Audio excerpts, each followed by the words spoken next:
ఇక గాంధీ భవన్లో మంత్రి జూపల్లి మాట్లాడుతున్నారు. లైవ్ చూద్దాం. సక్సెస్ అయింది.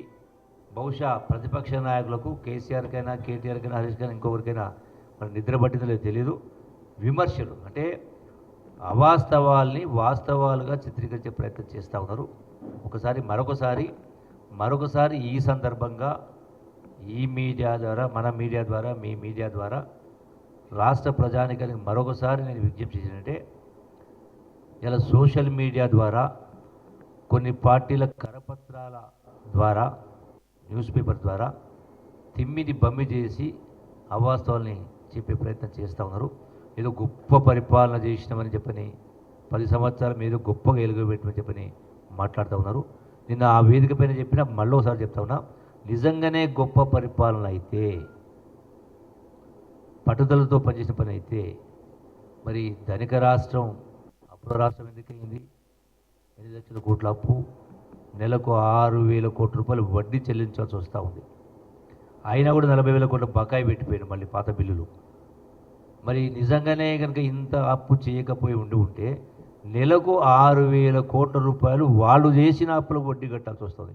ఇదే కనుక ఈ స్థాయిలో లేకపోయి ఉంటే 70 సంవత్సరాలు కాంగ్రెస్ పార్టీ, తెలుగుదేశం పార్టీ ఈ రాష్ట్రాన్ని పరిపాలిస్తే మరి రాష్ట్ర అప్పు మొత్తం కేవలం 60,000 కోట్లు ఉండేది. ఇలా పద్ధతి జరగకపోయి ఉంటే నెలకు 6,000 కోట్లు అంటే రైతు బంధు ఇవ్వాలంటే 7,000 కోట్లే. మీరు ఇంత అప్పులు చేసి పెట్టకపోయి ఉంటే నెలకోసారి ఇవ్వచ్చు. ఇలా రైతు బంధు అయిపోయేది, తర్వాత అట్లాగే నిరుద్యోగ భృతి అయిపోయేది, అన్ని ఉద్యోగాలు ఫిలప్ అయిపోయేది, ఉపాధి అవకాశాలు వచ్చేది, చాలా జరిగేది. అంటే దీని మొత్తానికి కారణం వీళ్ళే. ఇంత చేసి కూడా చివరికి మళ్ళీ ఇన్ని అప్పులు చేసి కూడా మళ్ళీ రైతు బంధు ఇవ్వడానికి అక్షయ పాత్ర లాంటి రింగ్ రోడ్డు అమ్మేయడం జరిగింది. ప్రజాస్వామ్యాన్ని కూలి చేసి మీకు అందరికి ధ్యాసకు ఉండొచ్చు. మంత్రులకు కూడా ఎంట్రీ లేకపోయేది ప్రగతి భవన్ పోవాలంటే. వాళ్ళకు అవసరం వాళ్ళు పిలుచుకునేవాళ్ళు. సెక్రటరీ మేము గొప్పగా చెప్పిన వాళ్ళు చెప్పారు. ఎవరి కోసం? సెక్రటరీకి ఎంట్రీ, ఎమ్మెల్యేకి ఎంట్రీ లేదు. అందుకనే ఇలా అమరవీరుల స్థూపం గొప్ప కట్టించినవనో, సెక్రటరీ గొప్ప కట్టించిన చెప్పను, అంబేద్కర్ గొప్పగా కట్టించిన చెప్పిన కింద చెప్పుకోవడం తప్ప ఈరోజు కూడా వాళ్ళ యొక్క ఆశయాల్ని, వాళ్ళ లక్ష్యాలను అమలు చేసిన పాపన పోలేదు. కాబట్టి అందుకనే ప్రతిపక్ష మాటల గారడిలో పడకుండా మరొకసారి విజ్ఞప్తి చేసేది రాష్ట్ర ప్రజానీకానికి, అన్ని వర్గాల వాళ్లకు, ఈ దేశానికి కానీ ఈ రాష్ట్రానికి కానీ కాంగ్రెస్ ప్రభుత్వమే శ్రీరామ రక్ష. ఎందుకంటే ఇది పేదల పార్టీ, పేదల పక్షపాతి. దానికి తోడు ఇందిరమ్మ రాజ్యం చూసినారు. ఇందిరమ్మ అంటేనే ఇందిరాగాంధీ అయినా, రాజీవ్ గాంధీ అయినా దేశం కోసం ప్రాణాలు వదిలిరు. సోనియా గాంధీ అయినా, రాహుల్ గాంధీ అయినా ప్రధానమంత్రి పదవులు కూడా అవకాశం వచ్చి తీసుకోలేదు. కాబట్టి మరొకసారి ప్రజలు ఆశీర్వదించాలని కోరుకుంటూ, మరొకసారి మా గౌరవ ముఖ్యమంత్రి రేవంత్ రెడ్డి గారికి ప్రత్యేకంగా ధన్యవాదాలు, కృతజ్ఞతలు తెలియజేస్తా ఉన్నాం జిల్లా ప్రజల పక్షాన. Thank you.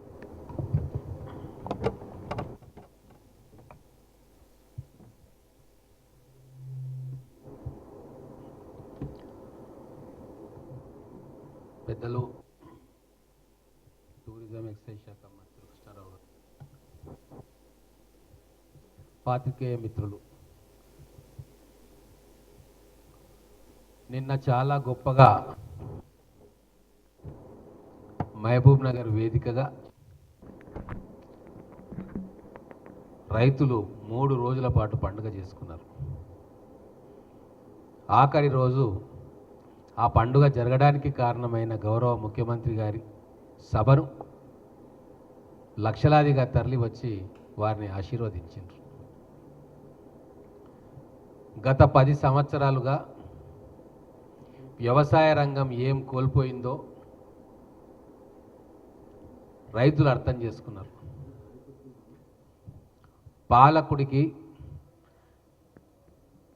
మనసు ఉంటే రైతుల కష్టాలు తీర్చాలన్న కోరిక నిజంగా గుండె లోతుల్లోంచి వస్తే ఏం జరుగుతుంది, ఎట్లా ఉంటుంది అనేది సంవత్సర కాల పాలనలో మనకు అర్థమైంది. 2 విప్లవాత్మకమైన మార్పులు తీసుకొచ్చి ఈరోజు రైతాంగానికి ఒక దశను సూచించిన కార్యక్రమం జరిగింది. ఒకటి, ఇంతకుముందు పెద్దలు చెప్పినట్టుగా 21,000 కోట్ల రూపాయలను రుణమాఫీ కింద ఏకకాలంలో ఇచ్చిండ్రు. గతంలో వాయిదాల పద్ధతిలో సంవత్సరానికి ఇంత అని ఇస్తే అది మిత్తిలు కట్టనికనే సరిపోయింది.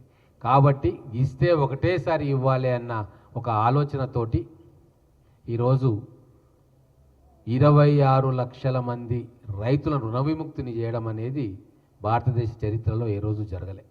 అది ఇక్కడ జరుగుతుంది. అలాగే గత 10-15 సంవత్సరాలుగా ఏదైతే పెడధోరణి వ్యవసాయ రంగంలో వచ్చిందో, ఎవరూ తినని, మనం కూడా తినని, రైతు కూడా తినని దొడ్డు వడ్లను పండించుకోవాలి అన్న ఒక ఆలోచన కేవలం అప్పుడున్న రాజకీయ నాయకుల కోసం, మిల్లర్ల కోసం ఒక తప్పుడు వ్యవసాయ విధానాన్ని ముందుకు తీసుకొచ్చి పెంచి పోషించింది బీఆర్ఎస్ ప్రభుత్వం. మీకు తెలుసు, గతంలో మా ప్రభుత్వం రాకంటే ముందు బీఆర్ఎస్ పార్టీ పాలనలో ఆఖరి సంవత్సరంలో వడ్ల కొనుగోలుకు ఎంత ఇబ్బంది జరిగింది, యుద్ధమే జరిగింది. అటు కేంద్రంతో యుద్ధం జరిగింది, ఇటు రాష్ట్రంతో యుద్ధం జరిగింది. ఎందుకు? రైతులు దొడ్డొడ్లు పండిస్తున్నారు. ఆ దొడ్డు బియ్యాన్ని కేవలం కేరళ అనే చిన్న రాష్ట్రం తింటుంది, అది కూడా తినడం బంద్ చేసిండ్రు. ఆ స్టాక్ అంతా తీసుకుంటే ఎఫ్సిఐ గోదాములలో మురిగిపోతూ ఉన్నాయి, ఎలుకలు తింటున్నాయి, ఎక్స్పోర్టుకు పనికిరాదు అని చెప్పి పెద్ద యుద్ధమే జరిగింది. అది గమనించే ఈరోజు గౌరవ ముఖ్యమంత్రి గారు, మంత్రివర్గం ఒక నిర్ణయం తీసుకొని రైతులు సన్నవడ్లు పండిస్తే వారికి బోనస్ ఇస్తాము అని చెప్పి ఒక విప్లవాత్మకమైన నిర్ణయం తీసుకున్నందుకు ఈరోజు రైతులందరూ కూడా మాటను విని 66% ఈరోజు సన్నవడ్ల రకాలను పండించుకొని రైతులు గిట్టుబాటు ధర మినిమం సపోర్ట్ ప్రైస్ వస్తుంది, దానికి అదనంగా 500 రూపాయలు క్వింటల్కు బోనస్గా వస్తుంది. కౌలు రైతులకు కూడా ఈరోజు ఎకరానికి 10 నుంచి 20 వేల రూపాయలు అదనంగా వస్తున్నాయి. అందుకే రైతులు హర్షిస్తూ ఉన్నారు. మాకు మిగతావన్నీ ఉన్నా లేకున్నా మాకు ఇబ్బంది ఏం లేదు, కానీ ఈ బోనస్ ఏదైతే ఉందో అది ఎప్పటికీ కూడా ఇలాగే కంటిన్యూ చేయాలి. మా ముఖ్యమంత్రి గారు మంచి నిర్ణయం తీసుకొని మా జేబులు నింపినరు, మాకు గిట్టుబాటు అవుతూ ఉంది, వ్యవసాయం ఒక పండుగలాగా అవుతూ ఉంది, మాకు పండుగ అని చెప్పి చెప్తా ఉన్నారు. ఇంకొక విషయం, ముఖ్యమైన విషయం, పేపర్లలో మీరందరూ కూడా వెళ్ళిండ్రు కేసీఆర్ ఫామ్ హౌస్కి. అధునాతన పద్ధతుల్లో ఆ ఫామ్ హౌస్లో వ్యవసాయం జరిగింది. మీరందరూ ఫ్రంట్ పేజీలో హెడ్లైన్స్గా ఇచ్చుకున్నారు. అనిత్ రెడ్డి గారు రండి. ఆయన ఒక విచిత్రమైన టోపీ పెట్టుకొని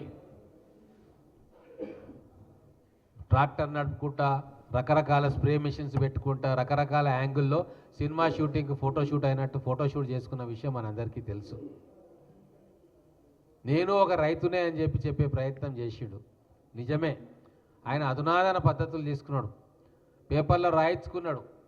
కానీ ఫారిన్ టీవీలో వచ్చి కూడా ఇంటర్వ్యూ చేసిన ఏది ఈయన చేసుకున్న అధునాత పద్ధతులు, గ్రీన్ హౌస్ టెక్నాలజీని వాడిండు, ఇజ్రాయెల్ దేశం నుంచి వచ్చిన సాంకేతిక నైపుణ్యం, మిగతా దేశాల్లో కొత్త వ్యవసాయ పద్ధతులు, ఆధునిక వ్యవసాయ పద్ధతులు, రెయిన్ వాటర్ హార్వెస్టింగ్ సిస్టమ్, ఎడారి ప్రాంతాల్లో చేసేటువంటి రెయిన్ వాటర్ హార్వెస్టింగ్ సిస్టమ్ కూడా వాడుకున్నాడు అక్కడ. దాని గురించి చాలా గొప్పగా చెప్పుకున్నాడు. ఆటోమేటెడ్ ఇరిగేషన్ సిస్టమ్ అని చెప్పి పంటకు ఎంత నీరు కావాలనో అంత నీరు వచ్చేటట్టుగా ఆటోమేటిక్గా సెన్సార్స్ ద్వారా నీరు ఆగేటట్టుగా చేసుకొని అవన్నీ కూడా తెలంగాణ ప్రజలకు చెప్పిండు. మేమేమనుకున్నాం, తెలంగాణ ప్రజలు తిక్కలోలు కదా, నమ్ముతారు కదా అని ఆయన మాటల. ఇవన్నీ కూడా తెలంగాణ వచ్చినాక లేదా తెలంగాణ రాష్ట్రంలో ఇంప్లిమెంట్ చేస్తాడేమో, మా పేద రైతన్నకు ఈ టెక్నాలజీ వస్తుందేమో అని చెప్పి మేము ఆశపడ్డాం, రైతన్నలు ఆశపడ్డారు. కానీ ఈరోజు ఈ 10 సంవత్సరాల పాలన రైతుల చెవిలో పువ్వు పెట్టిండు. టెక్నాలజీ మొత్తం కూడా ఆయన తీసుకొని గత ప్రభుత్వాలు ఇచ్చే సబ్సిడీలు కానీ, పాలీ హౌజులు, గ్రీన్ హౌజులు, డ్రిప్ ఇరిగేషన్కి ఇచ్చే సబ్సిడీలు కూడా ఎత్తేసి మొత్తం ఆయన కోటలో ఆయన గడికి పరిమితం చేసుకున్నాడు. అది గమనించి కాంగ్రెస్ పార్టీ ఈరోజు రేవంత్ రెడ్డి గారి ప్రభుత్వం అత్యాధునికమైన టెక్నాలజీ, వ్యవసాయ పద్ధతులు, సాగు పద్ధతులు, తర్వాత కొత్త క్రాప్స్ గిట్టుబాటు అయ్యే కూరగాయలు కావచ్చు, పామాయిల్ కావచ్చు, వాటి మీద ఫోకస్ చేసి వాళ్ళకి సపోర్ట్ చేసే టెక్నాలజీని కానీ, ఇన్పుట్ కానీ, యూనిట్స్ కానీ ఓపెన్ చేసే కార్యక్రమం చేసి రైతులకు విడమర్చి చెప్తా ఉన్నారు. అందుకే హైదరాబాద్లో పెట్టలే మీటింగ్. వ్యవసాయమే ఆధారంగా బతికే మా పాలమూరు నడిగడ్డన వ్యవసాయ ప్రదర్శన 200 స్టాల్స్ పెట్టి రైతులకు అర్థం చెప్పే ప్రయత్నం, అవగాహన సదస్సులు పెట్టినాం. ఇది కేసీఆర్ పాలనకు కాంగ్రెస్ ప్రజా పాలనకు తేడా. ఇది తెలంగాణ రైతులు గమనించాలని చెప్పి కోరుతా ఉన్నా. సంవత్సరానికి 10 కోట్ల రూపాయలు సంపాదించాడు కేసీఆర్. ఆయన్నే ఘనంగా చెప్పిండు. ఎకరానికి 1 కోటి రూపాయలు కూడా సంపాదిస్తున్నా అని చెప్పిండు. క్యాప్సికమ్ రకరకాల కలర్లు, ప్రపంచంలో ఎన్ని కలర్లు ఉంటే అన్ని కలర్లు పండించాలని చెప్పిండు. పండించిండు, ఎక్స్పోర్ట్ చేసిండు. అవన్నీ వీడియోలు ఉన్నాయి, న్యూస్ ఐటమ్స్ ఉన్నాయి. మరి ఎందుకు తెలంగాణ రైతుల కూరగాయలు కానీ, వారి ఉత్పత్తులు కానీ, వారు పండించిన పంట కానీ రాష్ట్రం దాటి బయటికి ఎందుకు పోలే ఈ 10 సంవత్సరాలు? కానీ ఈరోజు కాంగ్రెస్ ప్రభుత్వం తీసుకున్న నిర్ణయాల వల్ల ఫిలిప్పీన్స్, వియత్నాము మొత్తం కూడా తెలంగాణలో పంట పండించిన సన్న రకం బియ్యాన్ని కొనుగోలు చేయనీకే ఈరోజు ఉత్సాహం చూపి కేంద్ర ప్రభుత్వానికి తెలియజేస్తే వాళ్ళు ఎక్స్పోర్ట్ బ్యాన్ను కూడా లిఫ్ట్ చేసిందంటే ఈ ఒక్క సంవత్సరంలో రైతుల ఆలోచన విధానంలో కానీ, సాగు పద్ధతుల్లో కానీ ఎంతటి మార్పును మా కాంగ్రెస్ ప్రభుత్వం రేవంత్ రెడ్డి గారి నాయకత్వంలో తీసుకొచ్చిందో తెలంగాణ రైతన్నలు గమనించాలి అని చెప్పి చెప్తా ఉన్నా. ఏ రోజైనా ప్రభుత్వం రైతులు కొన్న వెంబడే గిట్టుబాటు ధరతో పాటు అధికారికంగా వాళ్ళ అకౌంట్లో బోనస్ వేసిందా? ఇప్పటి వరకు వేయలే. ఒక్క ఛత్తీస్గఢ్ ప్రభుత్వం బోనస్ ఇచ్చింది. తర్వాత తెలంగాణ ప్రభుత్వం కాంగ్రెస్ పార్టీ సారథ్యంలో బోనస్ ఇచ్చింది. ఇంకొకటి, మా పాలమూరు బిడ్డ రేవంత్ రెడ్డి గారికి మొత్తం ఈరోజు పాలమూరు ప్రజలు కృతజ్ఞతాపూర్వక అభినందనలు తెలుపుతూ ఉన్నారు.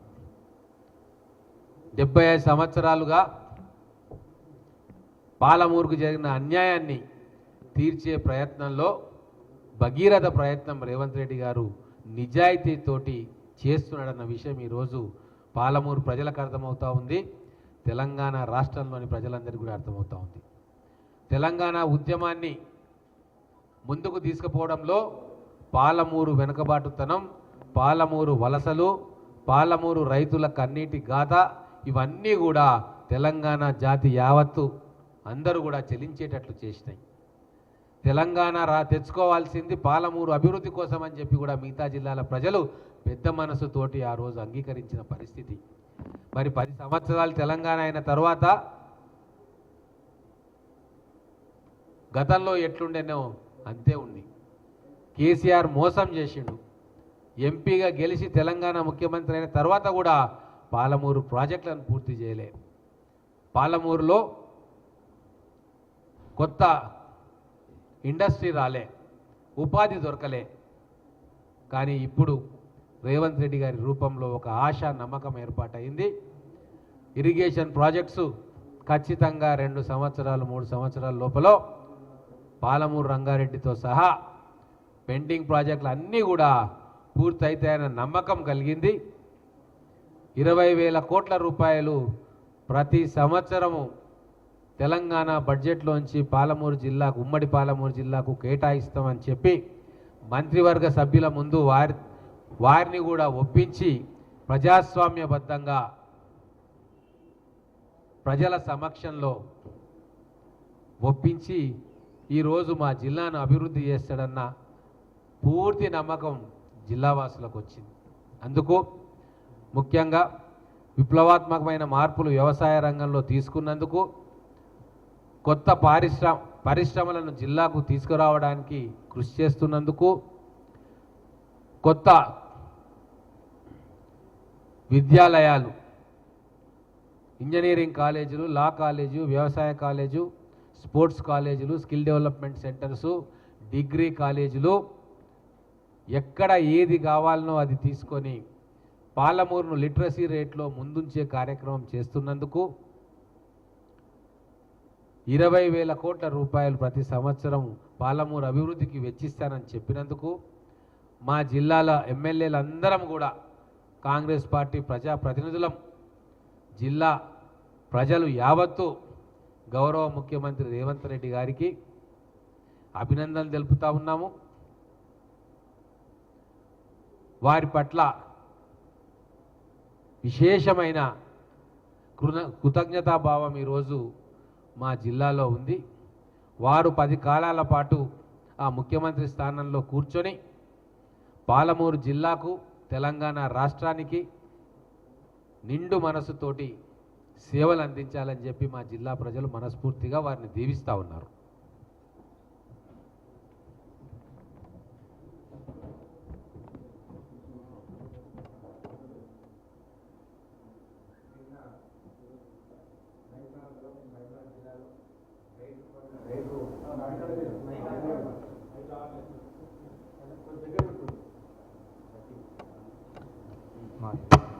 హలో, ఇప్పుడు వస్తుందా? నిన్న మహబూబ్నగర్ జిల్లాలో రైతు పండుగ ఘనంగా జరుపుకున్నాము. మీరు చూస్తే